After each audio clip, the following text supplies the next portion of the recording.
Hello, and welcome to today's webcast on cybersecurity and academic research. We're very pleased to have you here, and we're going to get started in just a minute. I want to just give you a little housekeeping before we start. Joining me today is Tim Pong, Vice President for Technology and Data Insights at Inside Higher Ed, and he will provide his expertise as well on what's going on in this area of cybersecurity. We very much want your questions and comments. We'll get to them at the end, but you can ask a question at any time. Just write it down in the Q&A box on the top or bottom of your screen, and we'll try to answer them. Please include any context that you would like us, that would help us to answer. For instance, if you're a public or private, a large or small, if you're at a university that has a lot of money or doesn't have any money at all, things that would help us to answer. We're recording today's webcast, and we'll provide you with a link. We're also transcribing today's webcast for people with disabilities, and so we thank you for doing that. First, I'd like to talk about some of the headlines that have been in the news of late. We've got, ransomware attacks against higher ed increase. These are all headlines from Inside Higher Ed, by the way. Cyber attacks against colleges add to financial strain. Colleges are juicy target for cyber extortion. FBI warns of increased ransomware attacks targeting colleges, and many, many others.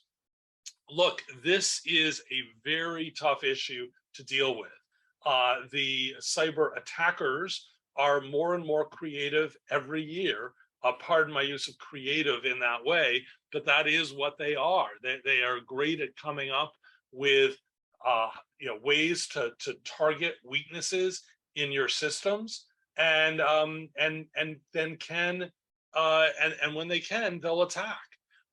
Many colleges have been hit by attacks. Many colleges have paid ransomware or paid for a encryption key to make it possible for them to function. It's real serious, and just about every type of college has been hit with a cyber attack. Some of the headlines say, okay. So I want to talk about Whitworth University for a minute, not to pick on them, but just because Whitworth is very typical of the kinds of things that have happened at colleges. In July, we first found out that something was going on at Whitworth. There were a few students who were trying to access something from their campus records from afar, and they found they couldn't. And they asked about it in various formats, and didn't get much information. It wasn't until August 18th, 3 weeks after the start of this problem, that Whitworth said that they'd been attacked, and that they were struggling to get it back so that they could go on functioning. Now, Whitworth is primarily an undergraduate college, and so they had an advantage that they were acting during the summertime, but this is real serious business. The college was able to create a temporary site, but that temporary site didn't have everything from the permanent site. And so then they just went on. And it's the kind of thing that is happening with increasing frequency. In many cases, you're not even going to hear about it, that a college has been hit, because they feel the best way for them to respond is to just do what they're going to do, whether it's with law enforcement or paying a ransom, and then hopefully getting back to normal. And they do this in many cases, even though they believe that it's wrong to pay off somebody for ransomware, but they'll do it because they feel they don't really have any other choice. So why does higher ed tempt so many cyber thieves in terms of what it functions, and why so many colleges are targets? Well, first is the apparent wealth of colleges. And I want to say that I'm sure of the colleges that are listening today, most of you probably don't think of yourselves as a wealthy college. But some may, but most don't. But nonetheless, in the scope of what colleges do, how they function, they are they are seen as having a lot of wealth. And you don't want to be seen as having a lot of wealth when there's cyber thieves out there. And so it's really hard. The other thing is colleges are totally reliant on technology.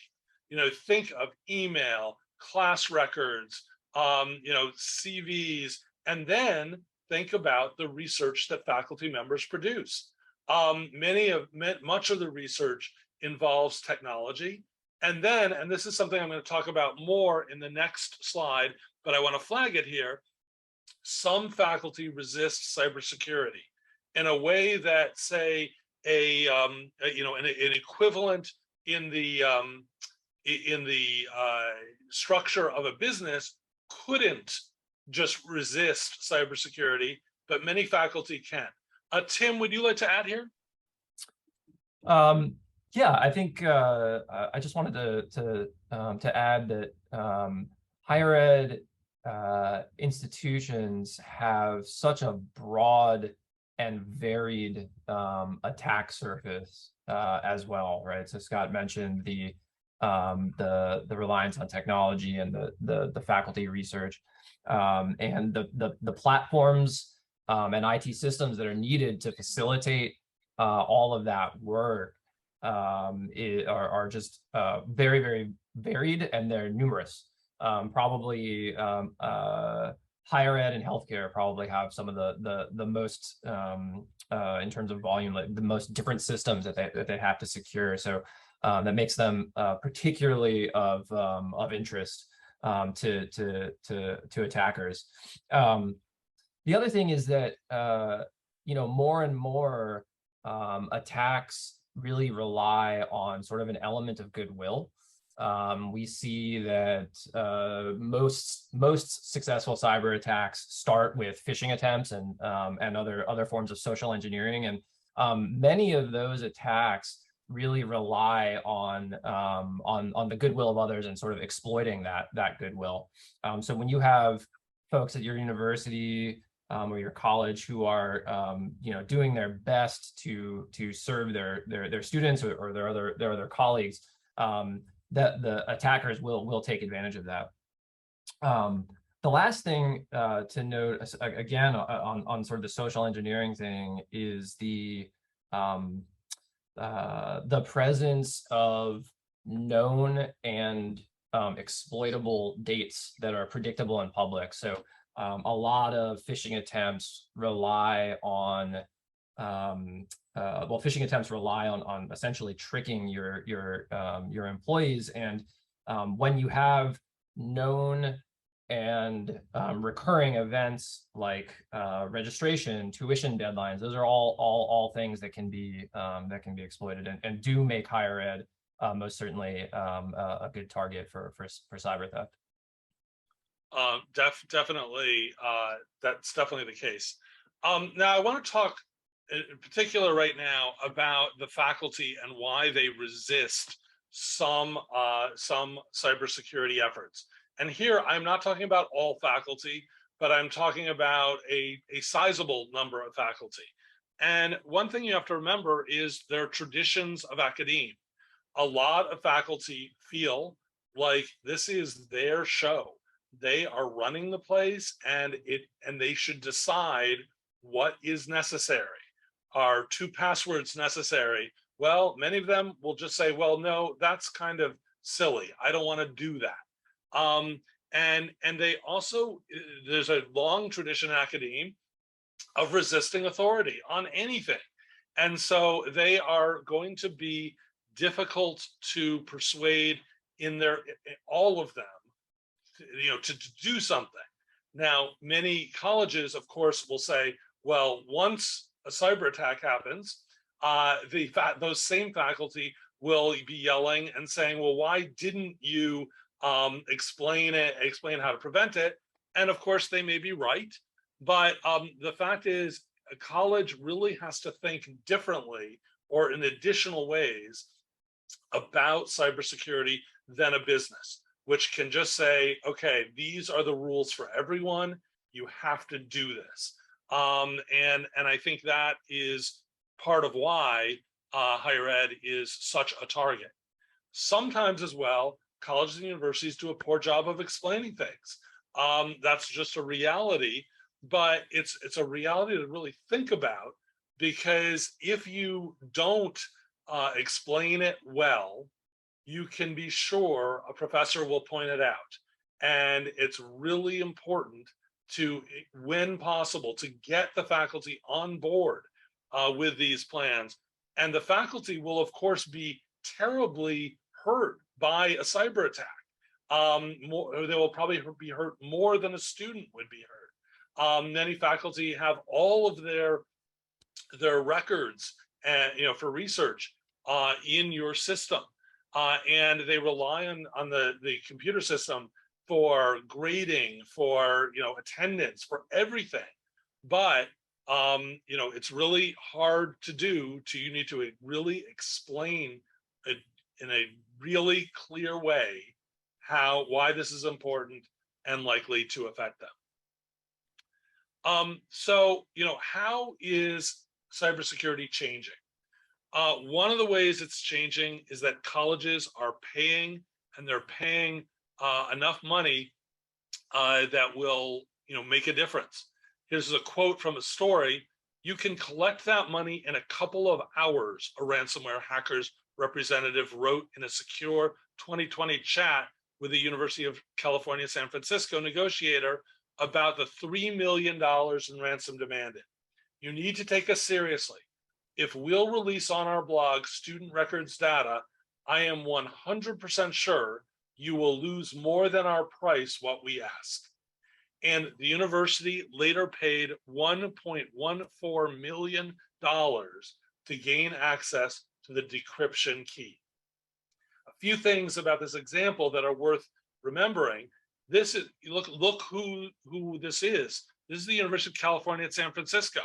That is a big university that has access to sophisticated tools that would prevent a ransomware demand, and that should know how to deal with it when it arrived. But the reality is they couldn't prevent it, and that was a big problem for them and for many other universities, not just UCSF. But it's really, think about it. They were starting with 3 million, and you can say, oh, well, they didn't get 3 million. They got 1.14 million, but I'm sorry, they got $1.14 million. That is a lot after what they did, which was basically to steal. What is changing? The volume is changing. The number of attacks on colleges and universities is increasing. Nearly 3/4, 74% of ransomware attacks on higher ed institutions succeeded. And that just goes to show, per the Whitworth example, a lot of them that are succeeding are where we don't hear about it. Hackers' efforts in other sectors were not as fruitful, including in business, healthcare, and financial services, where 68%, 61%, and 57% of attacks succeeded, according to a report from Sophos. Tim, would you like to add here?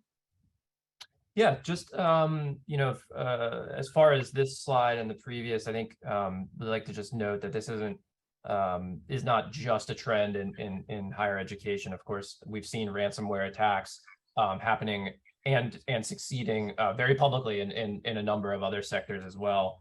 And on the volume front, I think availability of hacking tools plays a big part. So these more and more often you will see that the groups that are succeeding and the groups that are actually carrying out these attacks aren't writing their own code. They're not, the traditional profile that a lot of people think of when they think of hackers, sitting at a terminal or a console. These are people who are utilizing other tools that are already built, and we're going to see that proliferate and continue to grow in volume.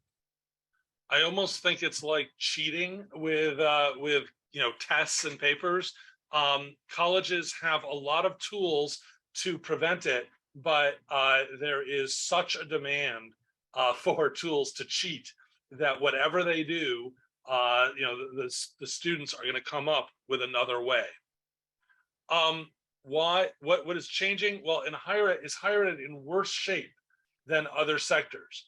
And I would say the evidence from the data is yes, they are in worse shape. They are, now it's not to say that any sector is happy with a ransomware attack or being hacked, but among all sectors in 2021, higher ed had the slowest recovery times following an attack, according to this report from Sophos. 40% took more than a month to recover, in contrast to the global average of 20%. That's, those numbers should really embarrass a lot of colleges who have been hit with them, because that is just that is a month without a fully functioning college or university. The average remediation cost of $1.42 million was higher than the global average for all sectors. And that just goes to show with the UCSF example, it wasn't an outrageous what they paid compared to what others are paying. This is an expensive thing that is affecting colleges' bottom lines and their ability to function. And it's just, it's just huge, the issues that colleges are facing. So now I want to turn to sort of what to do about it. And Tracy Matrano, who's a blogger for us, suggests that we create a White House coordinator. I'm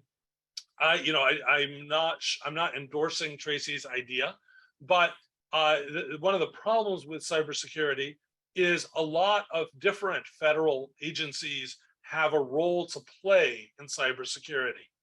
And so there's always a question of who's the boss and who can really be sure of what's going on. And Tracy's suggestion of a White House coordinator is very much based on the belief, not that the Department of Commerce, that the NSF, that all those agencies will not do cybersecurity, but that you'll have a new player who will have the authority and have access to the top levels of the administration to do something about it when there are cyber attacks, or not even to deal with individual cyber attacks, but to deal with a situation involving trends in cyber attacks. And so what should colleges do? So I gave an example earlier of a college that really didn't tell that much of what was going on. And I now want to give an example of another college that did talk about it when they were hit. This is a letter from the president of Millersville University. As you are aware, Millersville University has been a victim of a cyber attack. We have engaged law enforcement and global security experts, and we're continuing a thorough forensic investigation. We now have been informed by our cybersecurity experts that it appears personal information from a handful of individuals has been disclosed. Those few individuals who are impacted will be notified and provided resources according to Pennsylvania state law. On behalf of my leadership team, we regret this attack happened and the inconvenience it has caused our community members. I'd point out a few things about this presidential message. One, it's honest. It says, look, we are facing a cyber attack. and nobody would be happy to receive this message, but he's comes out and says we are under attack. And also he notes that not everyone is going to be equally affected by the attack. Some personal information was released at universities that have medical centers. You have conflicts over medical health information that is released about lots of people, in addition to everything else at a college. And then he goes on, it is important to recognize that we are the victim of a crime. Millersville receives 9 million cyber intrusion attempts daily. We use many layers of security to protect our networks, et cetera, et cetera. That's interesting because one, he is sharing with the campus the reality of how many attacks they get. And if they were just, hit by one successfully, he's sharing the fact that, we have been fortunate to ward off lots of attacks, but not everyone. And this was a very frank message that I thought really showed the the spirit of the president and of the institution in this time. Nobody wants to be getting a cyber attack, ransomware, any of that, but it is possible to at least try not to fight among yourselves when that happens. So what can colleges do beyond talk? And that's the thing, telling what's going on is one thing, but actually doing something is another. So first, colleges can use encryption codes, and these involve codes that would make it impossible, or hopefully impossible, to hack a system, and they can then use the encryption against the hackers. They can secure access to such items as payroll and student records. Remember, not every item is important to everyone, and yet a college that fails to meet its payroll, or that lets student records get out into the public, is going to face a huge problem on its image, on it, the way people think of it, etc. And then there's also faculty research, which is very much all over the place in terms of whether it is using computers just to store material that in the old days would have been just typed, or whether they're actually using sophisticated computer programs to mine data sources, etc. And they've got to get a handle on how the faculty are using technology and on the research. Tim, would you like to add here? Yeah, thanks, Scott. I think, in particular, on the research front, it's an interesting and very, very challenging area for security, because because of a lot of the things Scott mentioned, especially with sort of the number of participants within that sort of general space, but also because the risks on the research front are not only about access and the security of the research, but there's also corruption or destruction of data, as well as verifying authenticity of the research. So once research is done, how do you know that the file or the information that you're accessing is still authentic? It goes and lives out on a server somewhere, and other people are able to download it. But how do those individuals know that this file hasn't been modified since its original publication date? These are all very, very complicated challenges from an IT perspective and from a security perspective. So much so that DHS, DoD, and the CISA are all kind of collaborating around this. So the good news is that even beyond higher ed, there are a lot of people who are focused on this issue. Definitely, and also then just remember the issue of faculty members not cooperating on cybersecurity, and just how dangerous it is to have these large systems open and vulnerable, even though, they're very much needed. It's really important. I now want to talk a bit about China. And China is a tricky country to talk about because China has been blamed for engaging in this issue, but they aren't solely responsible. They haven't been totally responsible for this issue.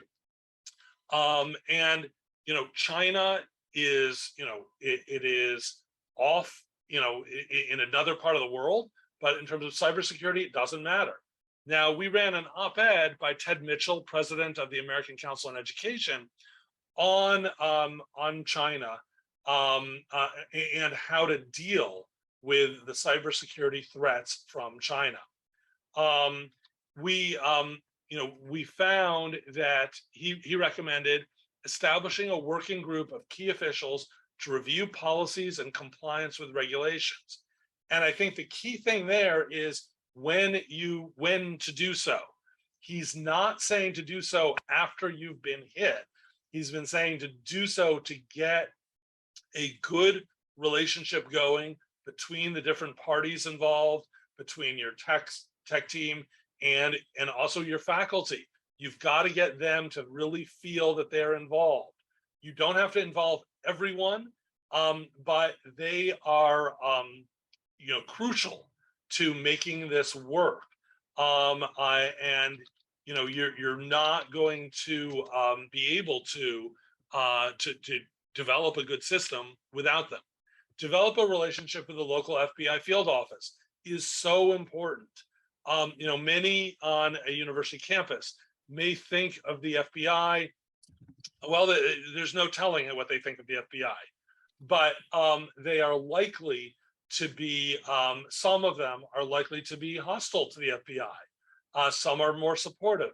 You've got to establish a relationship with the FBI field office so that they know that your university is serious about cybersecurity and you can count on their help. To educate and train all faculty members. And this, I really can't stress enough. Everyone needs to be trained. Even a faculty member who's not doing sophisticated research, is still using the technology of your university for some things, like grades, like, papers. You don't have to be a techno guru to be affected by this. You need to educate everyone.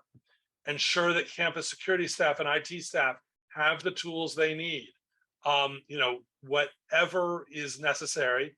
And then particular to carefully examine any international partnerships. A lot of international partnerships are, great for great tools for promoting research, etc. But international partnerships are risky because they involve another country with another set of regulations and rules.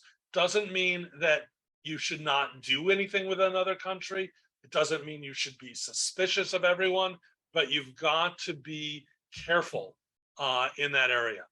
Tim, did you want to add here? I did, yeah. Just wanted to just wanted to add that add to the importance of having a good and tested response and continuity plan.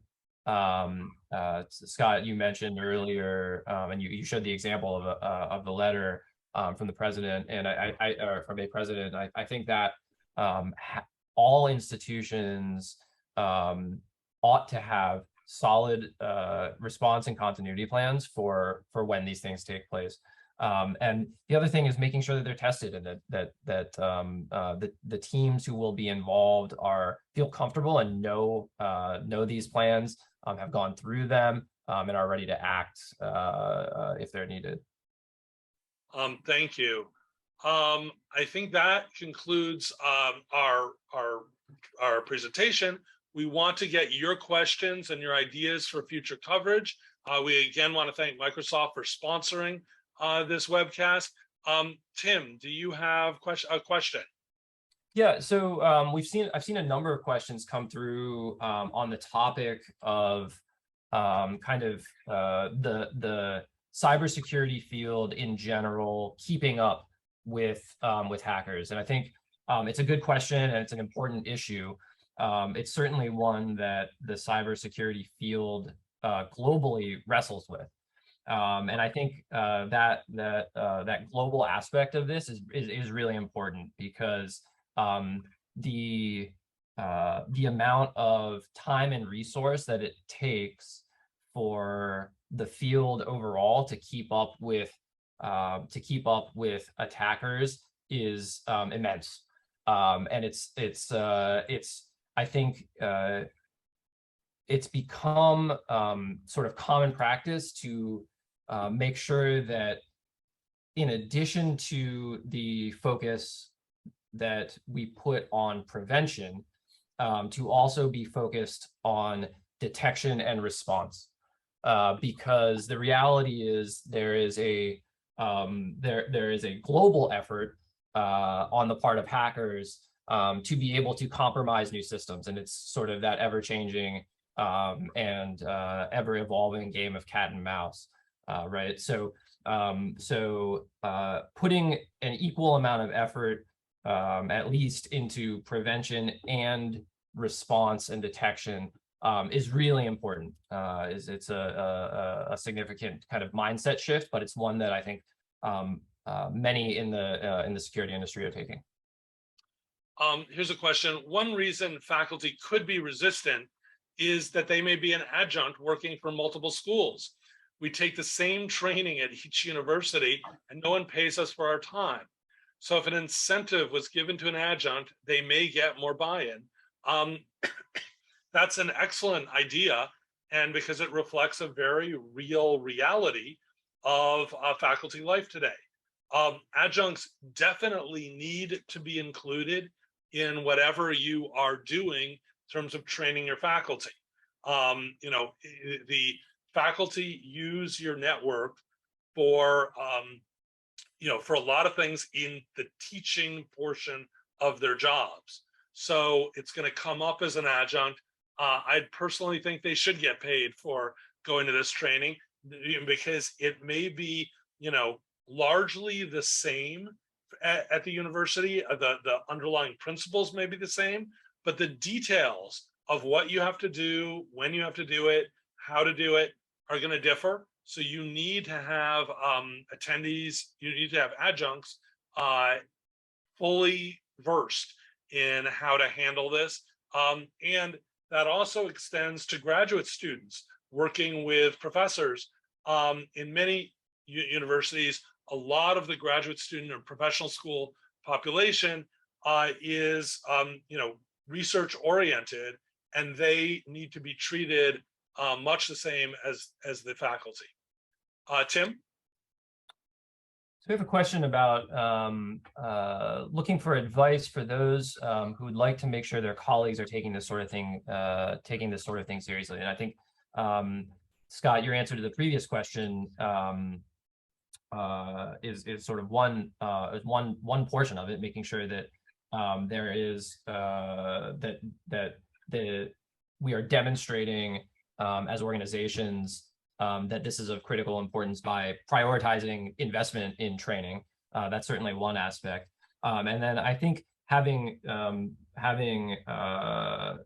frequent and regular touch points around training is really critical, and making sure that it is that it's an organizational imperative, and that folks know that these are not just sort of checkbox items or things that need to be done once a year. That it is known that this is an ongoing issue for everyone to participate in and to help deter. Here's a question. We have students in our labs and workspaces. Are they a risk factor too? How should we mitigate that risk with digital natives? I would say they are definitely a risk factor. And so first you need to decide, what are students in the labs? Are they there as truly as students? Are they also there as employees? And make them go through appropriate training and take it seriously. The thing about uh, cybersecurity is that we see so many examples when I am doing my morning search of news stories of, college is, law, is just, college is seriously damaged because somebody left something open or forgot a key factor. You've got to press this upon students and faculty members. I'm not sure that students are more likely or less likely to be responsible, but they certainly are likely.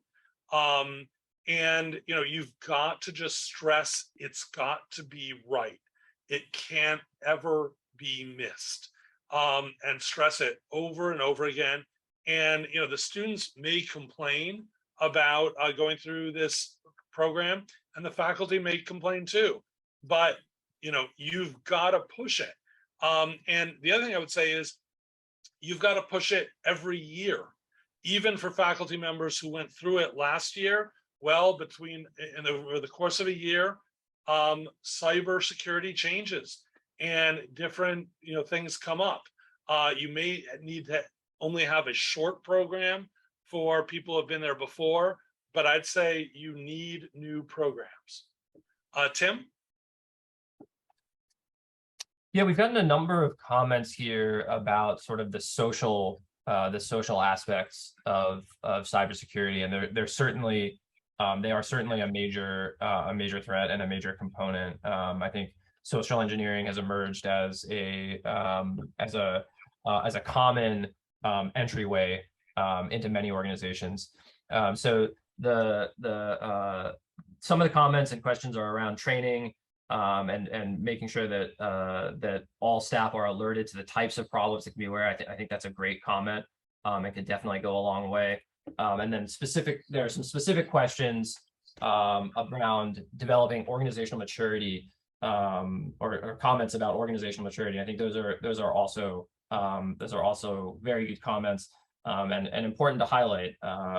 An organization that has a robust training program around social engineering, an organization that has good practices for individuals to ensure the authenticity of requests and the authenticity of communication are very, very important, and critical, as these issues will kind of can continue to plague all businesses. Why is it so difficult to outsmart the hackers, given all the brain power existing in the non-hacker world? That's a great question, and it's interesting to think about. I don't have a definite answer.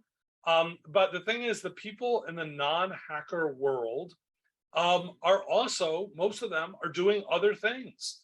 They're spending some of their time on cybersecurity, and with some it's actually their job, but they're also doing the research that gets them attention and grants and whatever they have to do. I think that expecting the hackers to not have more brain power is probably going to be very disappointing to the person who's asking the question, because they are solely focused on one thing. And if you're solely focused on one thing, if you don't have to care about the realities that are in, that face colleges and universities and businesses, I think that there will be hackers who come up with ways, with future ways, and that's why you've just got to do everything right. Tim? There's a comment here, comment and question here about instances of ransomware where the organization being attacked actually did not pay the ransom and had data released. And if they're wondering about that as an interesting example, and then also about planning and strategy. And I think that's a great question and could be an option.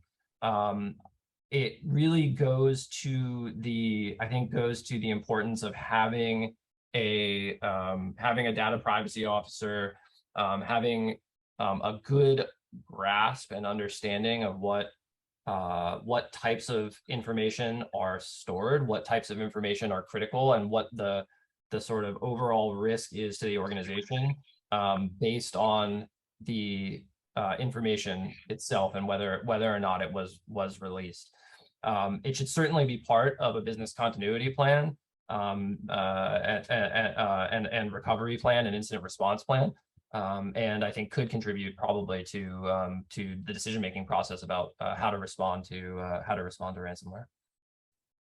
Yeah, it really raises interesting questions because the people in that organization are at risk that their data may be released, and on the other hand, I give that organization credit for saying no to the system of paying ransomware. In fact, here's a question.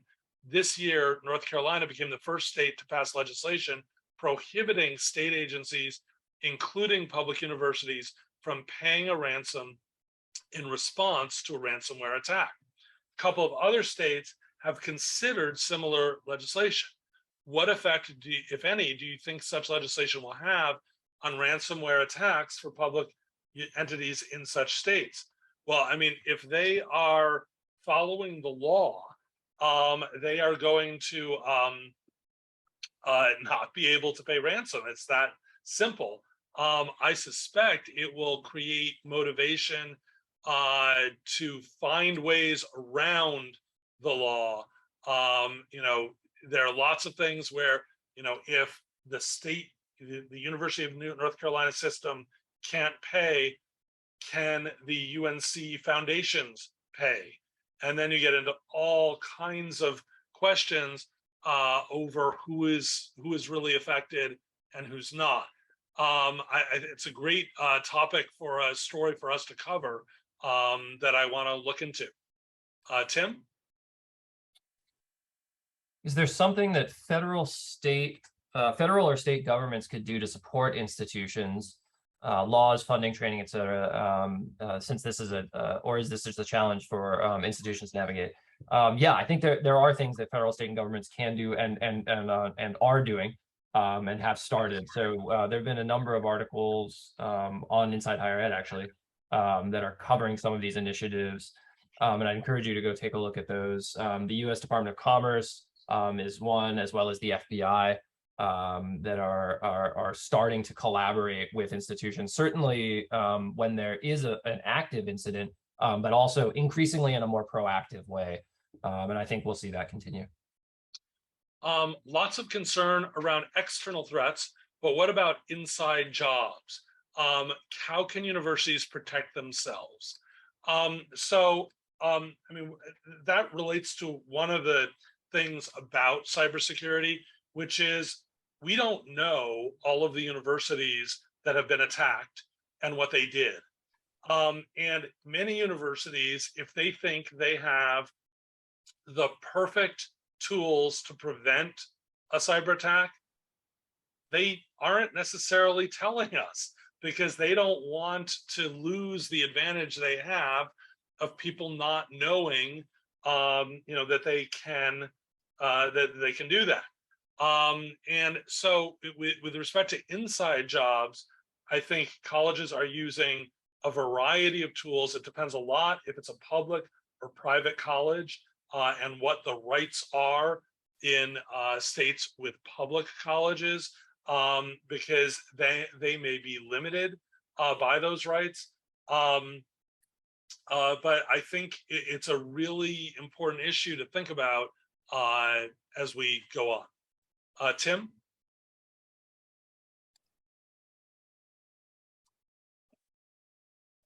So we have a couple questions here about how hackers learn their trade and are able to achieve such superiority. So I think Scott touched on this, and I mentioned it as well a little bit, that these are folks that are dedicated to their craft and to their essentially to and are immensely creative, as Scott mentioned. I am not a cybersecurity expert, so I don't know. I can't answer about any particular examples of how they're learning, but I can say that the hackers are increasingly less matching that profile, like I mentioned before, of someone sitting at a console or a terminal typing code, and are much more resembling fraudsters or scammers, right? The tools to actually the tools to hack a computer are out there and public and can be downloaded. And so really what's needed in order to become a scammer is just the creativity and willingness to violate the law and to take advantage of people. And there are a number of people out there who fall into that category. Take another question. Did the COVID-driven shift to online learning make controlling network systems more difficult than before? Yes. I mean, particularly at the beginning of the pandemic. I think as the pandemic went on, and particularly as people became convinced that it might go on for a long time, and maybe we haven't even gotten to the worst of it yet, there were more safety measures put in place. But at the very beginning of the pandemic, in terms of teaching tools, there was a big emphasis on just make it possible, which left colleges vulnerable. Tim, did you want to add to that? Yeah, I think I think COVID and the quick shift to online learning certainly contributed to, again, as I mentioned before, like a broader attack surface, right? Higher ed institutions already have a broad attack surface, and in the throes of the pandemic, they were forced to take on even more tech quickly. The good news about the shift to online learning, and I think the shift to more of a SaaS, more SaaS-based providers, is that it kind of changes a little bit that resource equation, right? So it's no longer just the institution who is attempting to secure their platforms for themselves, but it's other organizations out there, the providers of these systems and platforms, who are also working and who get economies of scale when they're tackling these kinds of challenges. So there's a little bit of a silver lining, I think, to that shift. I want to thank everyone for participating today. We got some great questions, and I really appreciate your attention because this is such an important issue. I want to again thank Microsoft for sponsoring this webcast. We very much appreciate their support. And to all of you, have a good day.